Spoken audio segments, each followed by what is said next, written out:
Welcome to Workplace Psychology with Dr. Martha Greidick. I'm Dr. Martha Greidick. This podcast examines a wide variety of work-related issues through the lens of industrial and organizational psychology.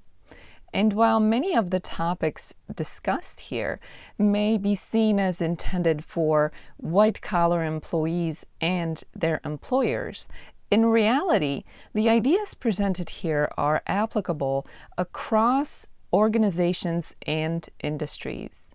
Additionally, many of the topics discussed here may be applicable outside of the workplace. I encourage you to examine what's presented here, apply what makes sense to you, and simply discard the rest. Greetings everyone, Dr. Greidick here. A quick reminder that my new book, The Stress Solution, is now available on Amazon. I encourage everyone to check it out. The link for it is in the description below.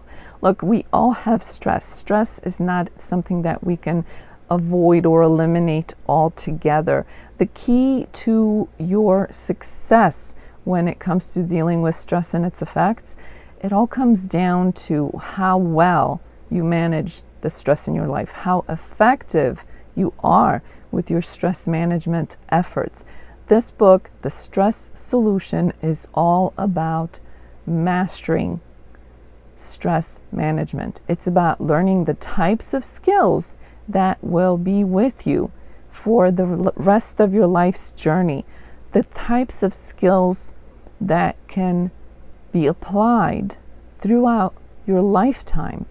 As situations change, as things change, you can always rely on that which you've mastered. So check out The Stress Solution. It's a great opportunity for you to finally master effective stress management.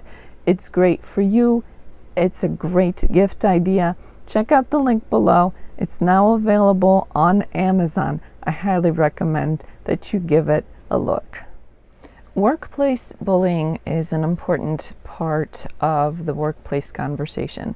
First and foremost, it's unfortunate that bullying, as damaging and destructive as it was on the playground, didn't stay there, but rather somehow it has been continued well into adulthood, including the workplace. Most people have some idea of what workplace bullying is. Some may have been on the receiving end, some may have simply witnessed it in their workplace, and some of you out there may very well be the cause or the perpetrators of workplace bullying. So it's important to address this topic of conversation, not only because of the impact that it has both on the person that is being bullied, but also on the organization as a whole. So let's start by defining bullying.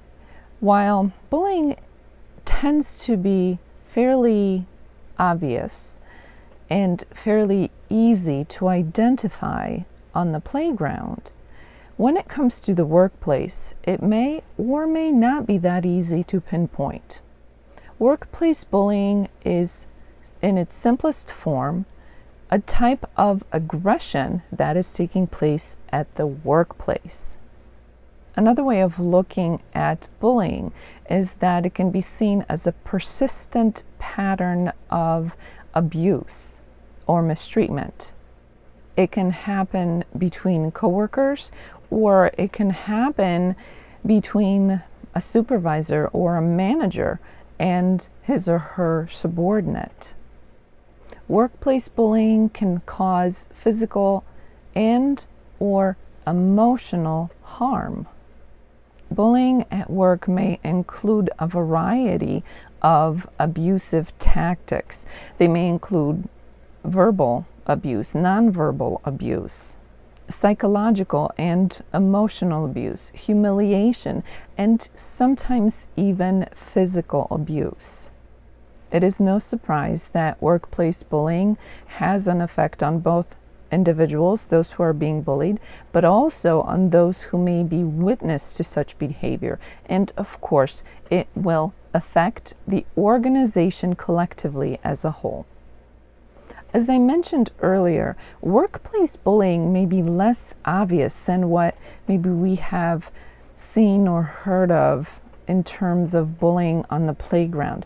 So because there are many ways of bullying at the workplace that are more subtle, it may be able to be hidden in plain sight, making it that much more difficult to endure and deal with.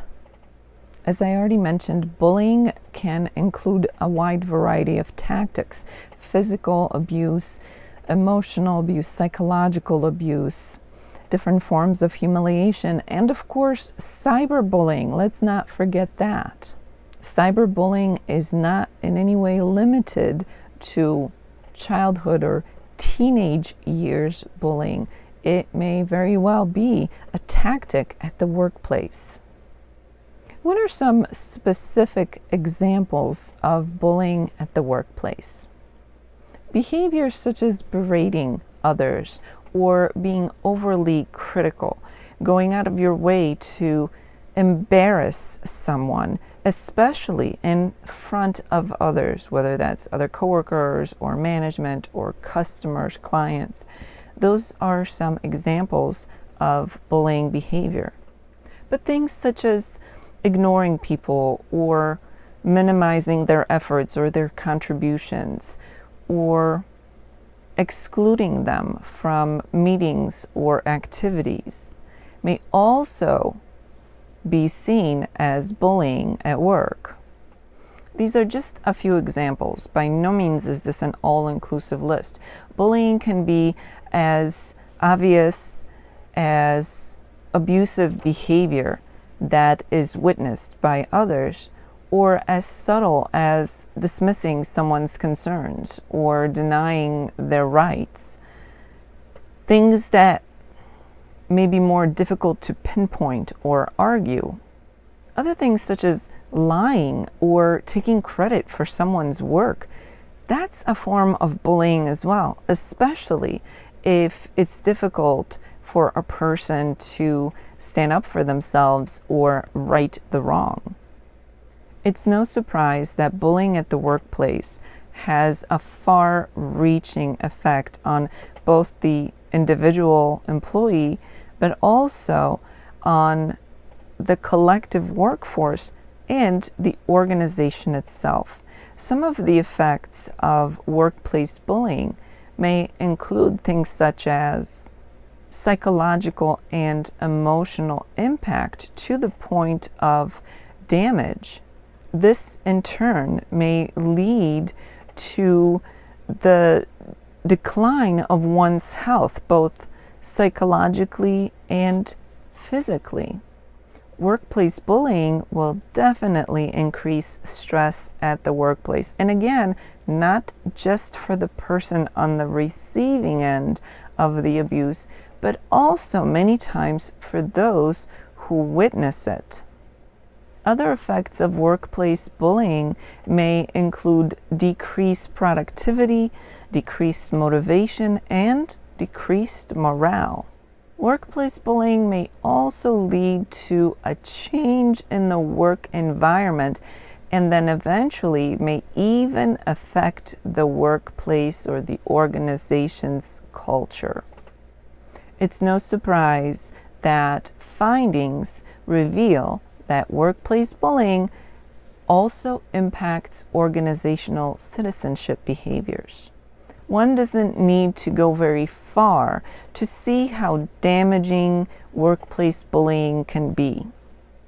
It's absolutely critical that companies take serious action to prevent this type of behavior, correct it when they identify it, and provide support for those who have been on the receiving end of workplace bullying. Victims of workplace bullying will definitely need a support system within the organization, but also resources to deal with the aftermath of the bullying. Depending on the severity of the bullying, and that of course is determined on a case-by-case basis, there may also be a need to have available to provide a means of taking legal action if necessary. And I know that that may sound extreme to some of you. However, it wouldn't take much digging for us to find many cases where bullying spiraled out of control to the point where stopping it seemed very difficult without taking much more serious action that may sometimes include the legal system. The organization absolutely has to be involved in identifying and preventing bullying at the workplace. And as so many things within organizations, this starts at the top. The organization must provide training for their leadership and management employees. From there, additional training needs to be provided for non-management employees as well. An organization, as I already mentioned, must provide a support system. Clear and well-defined policies are a must. Outline what kind of behaviors are and are not and will not be tolerated within the organization. And of course, there has to be follow-through. I hope you can see by now that dealing with workplace bullying absolutely cannot be left to chance and cannot be something that is simply one more task on somebody's to-do list, but rather must be an issue that is taken seriously and addressed head-on with sufficient training and resources being dedicated to the issue itself. Although for many it is obvious what kind of behaviors are and are not acceptable, an organization must make it very plain and very easy to understand, and things such as regular training and company policies can help with that. Resources and training must be available to everybody at every level within the organization, at every stage of one's career.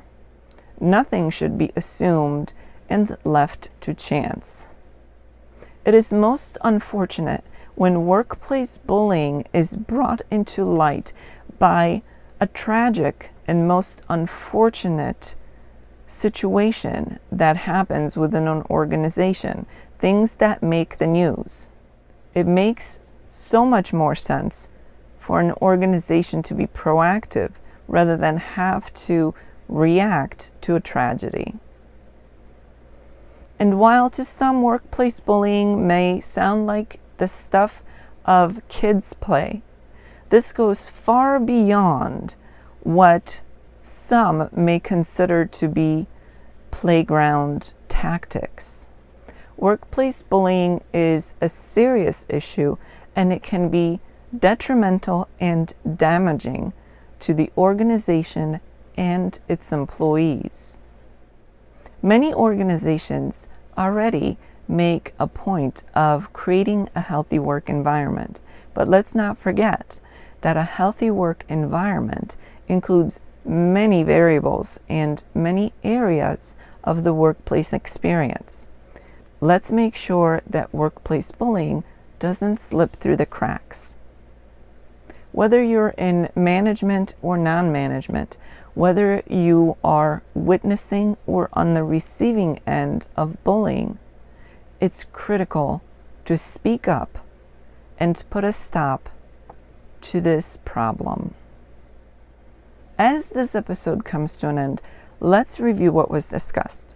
Workplace bullying is real. It's something that affects both individuals and the organization. Workplace bullying is a form of aggression that can present itself in many different tactics, some more obvious and some more subtle. The damage can be emotional, psychological, and even physical. The effects of bullying are wide and varied, from reduced productivity to physical or psychological illness.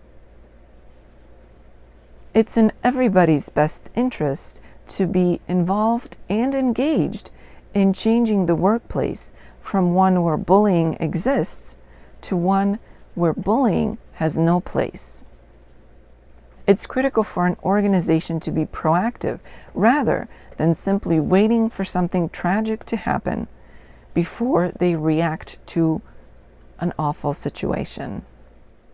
As the week unfolds, I encourage you to consider bullying at your workplace. Is this something you have witnessed or maybe even been on the receiving end? Or is it something where maybe you were the bully? This is more than simple kids stuff, and that's not to minimize or dismiss childhood bullying. But it's important to remember that bullying doesn't stop at the playground. It continues well into adulthood, and it exists in many organizations. So take some time this week and consider whether or not there is bullying at your workplace, whether you're in management or not.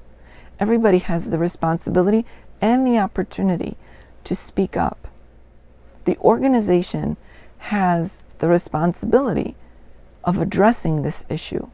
But if nobody brings it up, the organization may very well remain ignorant of the problem. So take this week to consider if bullying exists within your workplace and then speak up to put an end to it.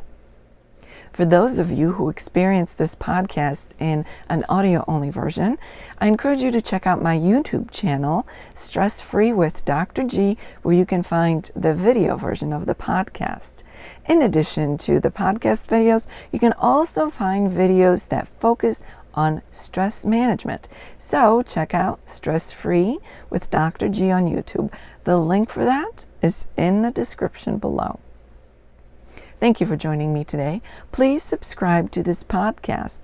I look forward to seeing you here again next time. Until then, I wish you joy and well-being.